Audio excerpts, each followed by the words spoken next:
Herzlich willkommen zu einem weiteren Wohlfühlprojekt auf diesem Kanal. Dieses Projekt wird jetzt nicht unbedingt groß werden, schätze ich mal, weil ich nur ganz genau weiß, dass das Spiel nicht allzu groß war. Und ihr könnt es dabei schon raushören, es ist definitiv kein Spiel, das ich dann unter die Kategorie Blind werten lassen kann, weil ich habe das Spiel als Kind echt gern gespielt und ich habe es mehrmals gespielt. Ich habe es auch schon mal zu 100% gespielt und genau das ist auch wieder der Plan hier. Mal ist ja klar. Hierzulande heißt das Spiel Farm Life, aber außerhalb von Europa, nämlich in Nordamerika, wo das Spiel A rausgekommen ist, hat es einen ganz anderen Namen gehabt. Und zwar John Deere Harvest in the Heartland. Und das ist eigentlich ganz lustig, weil bei uns ist der Publisher Ubisoft und die haben halt einfach schlichtweg die Rechte von John Deere nicht gehabt. Und deswegen heißt es hier einfach Farm Life ist exakt das gleiche Game, nur dass es andere Bullocks gibt. Ja, also wir fahren hier mit anderen Treckern. Die Farbe ist einfach anders, das war's. Was vielleicht nicht so schlecht ist, weil bei mir in der Gegend fahren wir sowieso eher mit Rodi anstatt mit Gräne. Da werdet ihr zumindest nicht geschlagen. Nun, wie ihr schon wieder sehen könnt, das Ganze hier ist wieder im Nintendo DS-Format. Es ist ein Nintendo DS-Spiel, rauskäme am 4. Juli 2008 bei uns. In Amerika schon im Vorjahr, im November. Und wir spielen hier dann eine ganz gemütliche Simulation. Ich kann ehrlich gesagt nicht genau sagen, zu welchem Genre ich das Spiel einordnen soll. Aber jetzt müssen wir erstmal unseren Namen eingeben. Grüß dich, du musst der Neuling sein, mit dem ich darüber gesprochen habe, dieses alte Grundstück in einen richtigen Hof zu verwandeln. Wie war dein Name? Mare.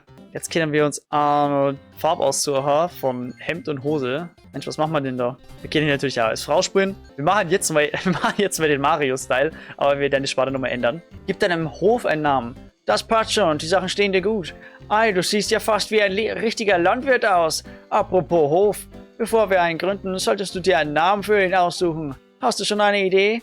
Das ist der Tegelhof. Tegelhof also, ja. Tegelhof, oh nee. Ihr Opfer, ey. Was soll denn das? Tegelhof. Dann ist es der Hof in Tegelheim. Ah? Tegelheimhof, also. Das hört sich gut an. Okay, ich muss mich noch um einige Dinge kümmern, bevor wir uns die Hände schmutzig machen können. Und jetzt noch ein Logo. Boah, ich bin ein richtiger Fuchs-Fan. Boah, mach mal einen weißen Fuchs und grüner Hintergrund. Eine gute Wahl. Das Tegelheim-Hof-Logo wird deine Waren auf dem Warenmarkt deutlich von der Konkurrenz abheben. Davon erzähle ich dir etwas später. Gehen wir und sehen uns deinen neuen Hof an. Exakt. Die ganzen Sachen, die ihr uns jetzt gleich sagen werdet, werde ich nicht vorlesen. Beziehungsweise ich werde es auch nicht mehr durchlesen, weil ich weiß, wie das Spiel funktioniert. So, und hier sind wir auch schon drin. Wir haben hier eine Map oben, das sagen wir, wie weit unser Grundstück reicht. Und was geht's eigentlich? Ja, wie er vorher schon angeteased hat, wir müssen Money machen. Na, wir spielen hier den ganz klaren Kapitalismus durch. Wie ihr seht, wir haben Frühling, den ersten Tag im Jahr. Es schifft und wir können nichts machen. So, wir haben unser Bauernhaus hier. Was macht man natürlich jetzt? Man geht ins Dorf.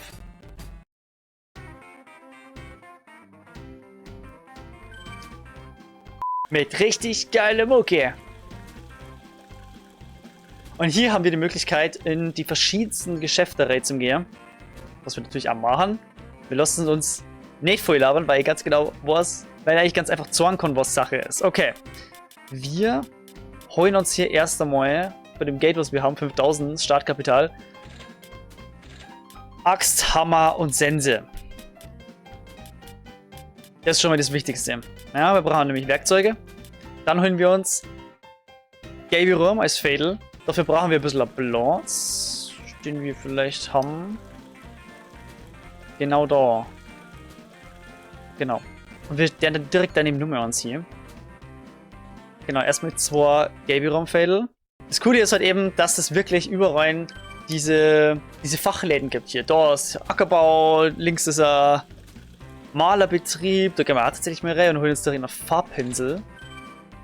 Wir können uns dann frische Farben holen für einen neuen Anstrich, um unsere Häuser zu lackieren. Tierarzt gibt es hier, ne? Da brauchen wir tatsächlich noch nichts. Wir werden uns aber später natürlich auch noch Tiere holen, die jetzt aber am Anfang oder generell eigentlich absolut nicht rentabel sind. Hier, ganz viele Tiere gibt es hier. Wir müssen uns aber jedes Tier auf jeden Fall mal holen. Da kommen wir aber nur dazu. Ziel Nummer 1. jetzt erstmal unser weniges Geld richtig investieren in Acker. Die Stelle käme man dann sparen, genauso wie Getreidesilo, Heuschober, Bewässerungen. Oh ja, Bewässerungen sind Gamechanger, wirklich. Wir haben jetzt Glück, dass es renkt. Das heißt, wir müssen jetzt dann gleich unsere Felder nicht selber gießen. Aber dann würde ich mal sagen, gehen wir doch jetzt gleich mal heim und bewirtschaften auch die Felder, die wir jetzt haben. Ja, okay, gut. Vorher der wir vielleicht hier nur ein bisschen auframmen. Die haben hier mit einer Axt die Wurzel entfernen. I don't know. Der Baum ist auch am Weg, da sehen wir nämlich nichts vom Acker. Der muss leider weg. Der Baumstumpf bringt hier uns auch nichts.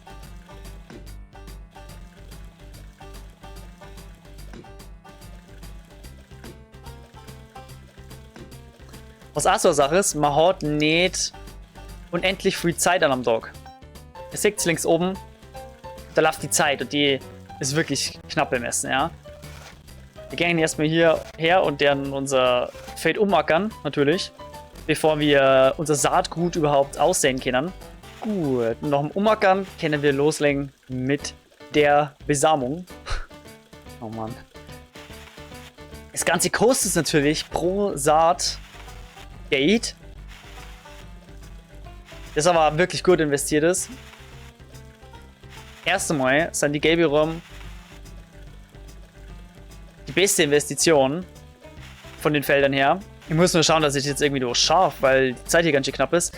Was halt eben sehr gut ist, was ich vorher schon gesagt habe, es regnet. Das heißt, wir müssen nicht nur mehr extra drüber gehen und gießen, weil sonst müssen wir wirklich täglich in diesem Spiel über den Acker gehen und alles nur mal per Hand gießen. Später haben wir dann die Bewässerungsanlagen. Aber da kommt uns der Regen am Anfang direkt sehr, sehr zugute. Tatsächlich kommt es sogar darauf an, welcher die Fädel mal zu welcher Jahreszeit bewirtschaftet. Oh, Schatz, jetzt wird es sogar dunkel schon. Oder halt ein bisschen, es dämmert. Das heißt, manche Sachen wachsen halt logischerweise besser im Frühjahr, manche besser im Sommer und pipapo. Ist nicht hundertprozentig realistisch, das Ganze. Aber ist egal. Weißt du, ich scheiße ehrlich gesagt da ziemlich drauf. Weil mit meiner Methode wir doch ziemlich gut durchgekommen werden. Wie gesagt, ich habe einen Plan, wie das Spiel funktioniert. Und deswegen meine ich, es wird ein kleines Wohlfühlprojektchen, das nicht allzu lange dauert. So. Wir sind fertig mit diesem Tag und wir können jederzeit einfach ins Bauernhaus gehen und auf Schlafen gehen. Was also gut ist, weil im Bauernhaus vergeht die Zeit nicht da. Es gibt hier den Trophäenraum. Und hier beginnt der Spaß. Das sind sozusagen meine 100%, die ich für machen mag. Es gibt verschiedenste Trophäen, wie zum Beispiel, wenn du deinen Hof ein Jahr lang aufrechterhältst, bekommst du die Auszeichnung Jungbauer. Zum Beispiel. Oder hier. Wenn du ein oder mehrere Harvest Crown Arbeitsgeräte besitzt, kannst du ein Mitglied des Harvest Crown Clubs werden. So was, es geht hier um Traktoren, ja? Und Feldmaschinen und sowas. Und noch viele, viele weitere, die wir heute uns alle holen werden. Wenn das geschafft ist, dann bin ich auf jeden Fall sehr, sehr zufrieden. So, jetzt gehen wir auf Schlafen. Und je nachdem, wie spät man schlafen geht, oh, es regnet halt schon wieder, wie geil. Wir müssen halt nicht mal mehr gießen. Wow. Je nachdem, wie spät wir schlafen gehen, machen wir heute auch früh oder spät auf. Weißt du? Standardzeit, das früheste, was du aufwachen kannst, ist 6 Uhr. Und je später es wird, kann es halt sein, dass du dann später aufwachst. Und das kann dir halt dann irgendwann die Zeit rauben, wenn du irgendwie Tiere futtern musst, die um die kümmern musst und so Zeug ausmisten. Deswegen passt das. Und so läuft das Spiel jetzt gerade. Ich gehe jetzt sofort wieder pennen. Es ist nichts zum Tor. Oh, jetzt kriegen wir schon eine Meldung rein. Du meine Güte, anscheinend hast du kranke Pflanzen. Besuche mich im Warenhaus Spades und Sprouts und kaufe gleich etwas Spray. Ja, wir sind nämlich hier absolut kein Bioladen, ja. Und da sieht man schon, oh, da kreucht und fleucht es und Pilzbewuchs haben wir. Ja, ai, wir müssen wirklich direkt los, um Pestizide und Fungizide zu kaufen. Erstmal 50 Stück, da nochmal 50 Stück. Kostet jeweils nur $1. Sehr günstig auf jeden Fall, dankeschön dafür. Jetzt müssen wir uns ganz, ganz dringend um unsere Pflanzen kümmern. Und dem was richtig, richtig geil, ey, Gasen, Mann. Ja. Leute, ich sag's euch, da lebt nichts mehr. Da lebt gar nichts mehr. Da lebt nichts mehr, was wir nicht auf dem Acker haben wollen. Es regnet schon wieder. Hä?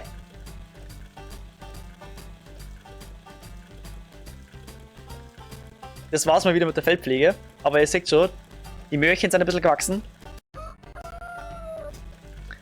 Es regnet schon wieder. Ich bin heftig verwirrt. Ich habe irgendwie ein bisschen Schiss, dass das nicht so sei, aber... Weil ich kenne das nicht anders. Naja, ist aber auch nicht so schlimm, gell, weil dann können wir einfach instant wieder pennen. Oh ja, und es wächst und es wächst. Es regnet schon wieder. Ich muss nie gießen, hä? Ich weiß nicht, ob da irgendwas gerade falsch ist am Game oder so, keine Ahnung, aber ich kann euch mal was sagen. Und zwar, wenn ich jetzt hier im Touchscreen links unten auf den Globus draufklicke, dann sieht man oben auf der Map rote Punkte. Und das sind die Punkte, wo ein Problem ist. Ja, wo Bedarf an Pflege ist. Das kann tatsächlich bei Gebäuden passieren, dass die irgendwann herunterkommen sind und dann muss man die vielleicht ausstreichen oder wirklich tatsächlich mit dem Hammer nur mal am Balken drüber zimmern, weil sonst alles zerfällt, keine Ahnung. Genau. Ist halt leider nicht live, das heißt, ich muss theoretisch immer wieder aktualisieren. Wenn man nur mal draufklickt, dann sieht man alles, was reif ist, was erntbar ist. So hat man dann immer einen guten Überblick über die komplette Map. Oh ja. Du hast Pflanzen von funkelnder Qualität angebaut. Diese Pflanzen sind Kandidaten für Auszeichnungen und bringen bei der Ernte das meiste Geld ein. Im Infomodus kannst du sie bei Wettbewerben auf dem Jahrmarkt anmelden. Ganz genau. Und mit dem werden wir ziemlich viel spielen. Ihr seht schon, manches glitzert hier. Oh, das regnet zum ersten Mal nieder. Okay. Crazy, das ist ja fast wie im Real Life dieser Sommer, wo es fast jeden Tag einfach mal geregnet hat. Und die ganzen Felder einfach durchnässt waren. So, die Möhrchen werden schon super glitzer. Dann lassen wir die Maschine weiterreifen. Es gibt übrigens 2 Arten von Gewächsen, die dadurch bestimmt werden, wie lang sie wachsen müssen. So, normalerweise, die klassische Saat braucht 3 Tage, bis sie da gewachsen ist, ne? Und das ist jetzt ein Gewächs, das halt länger braucht, die braucht 6 Tage. Also normalerweise morgen so jetzt reif sein, wenn ich mich nicht vertue. Ich glaube 3 und 6 Tage war das einmal. Ja, ich glaube schon. Mhm. Und tatsächlich, da sind sie schon riesengroß und reif. Das sieht man jetzt hier. Das komplette Fädel ist grä. Wir können uns abernten. Aber was? Ich kümmere mich jetzt erstmal nur mal um das ganze Ungeziefer wieder. Ja, normalerweise kann die jetzt hergehen und die einfach abernten direkt mit dem Ungeziefer. Kriegt man natürlich dementsprechend Geld dafür. Sehr, sehr wenig. Gut. Jetzt haben wir uns um das Viertel gekümmert. Es regnet wieder. Ich habe kein einziges Mal gießen müssen. Weil stimmt, das eine Mal, wo es nicht geregnet hat, habe ich nicht gießen müssen. Weil es den Tag davor geregnet hat. Das ist heute nicht mehr ein Tag an. Aber jetzt, rein hypothetisch, wir jetzt mal so, das hatten wir irgendwie vergessen. Vor lauter Trubel am Jahrmarkt, dass wir ernten müssen. Ja? Und wir spielen jetzt hier Minigames. Einmal gibt es das Eier-Auffang-Minigame. Da kann man immer so ein bisschen Geld reinholen, was aber so wenig ist. Das ist einfach nur dafür da, dass man...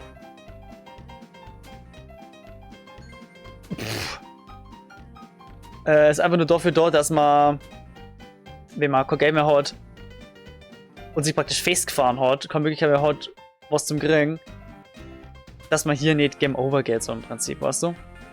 Wir müssen jetzt so die guten Eierauffanger direkt ausgeschissen von der Hühnerfamilie Vielen Dank für die Bereitstellung. Aber die Fauligen, die wollen wir natürlich nicht. Na, wir wollen nur das feinste Omelett zaubern. So, jetzt passen wir gleich auf die heftige Vergütung, die wir da gleich kriegen. Das war's. Oh, 200. Hoppla. Oh, weil 200 geht ja echt voll für den Anfang, ja. So, dann spielen wir jetzt hier ein Schweinchenspiel. Das müssen wir mit dem Touchpad machen. Ehrlich gesagt, muss ich sagen, ich habe keine Ahnung, wie das geht. Ah, ich muss draufbleiben. Ah ja, okay. Da steht jetzt, ich muss draufbleiben auf dem Schwein mit dem Touchpad. Mit dem Touchpen. Um es sozusagen einzufangen. Oh, jetzt ist er entwischt. Oh, okay, geil. Warte mal, das ist sogar wirklich wahr. Okay. Ich muss schauen, dass ich einfach nur die Hitbox nicht verlasse. Es wird immer schnell, die Drecksau. Boah, du Drecksau! What? Wie soll man das denn? Wie soll man denn so schnell reagieren?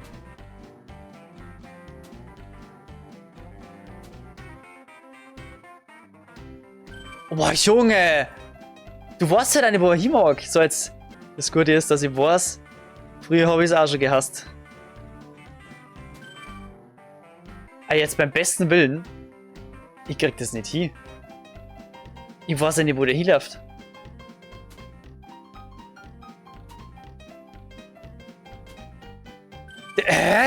Junge!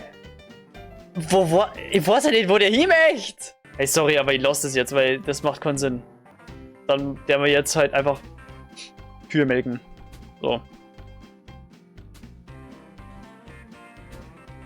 Dann müssen wir uns die Reihenfolge merken, wie wir die Kühe melken müssen. Machen wir hier. Drücken und ziehen, Leute. Drücken und ziehen. So, wie man es gelernt hat. Perfekt.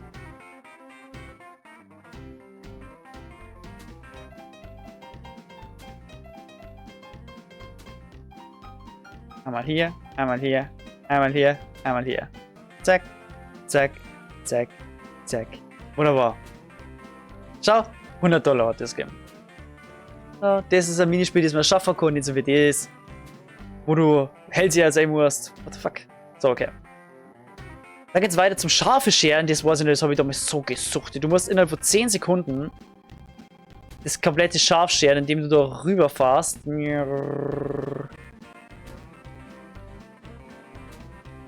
Bring. Ich glaube, das hat immer so einen 50er gegeben bloß. Aber gut. $350 haben wir jetzt gemacht. Yeah. Haben sehr viel Zeit verspielt. Und jetzt wird's dunkel und... Oh. Oh, ich glaube, wir haben jetzt irgendwie vergessen, die Karotten zu ernten. Aber, egal. Wir müssen schlaffer gehen. Wir haben so viel gegambelt. Es wird Zeit.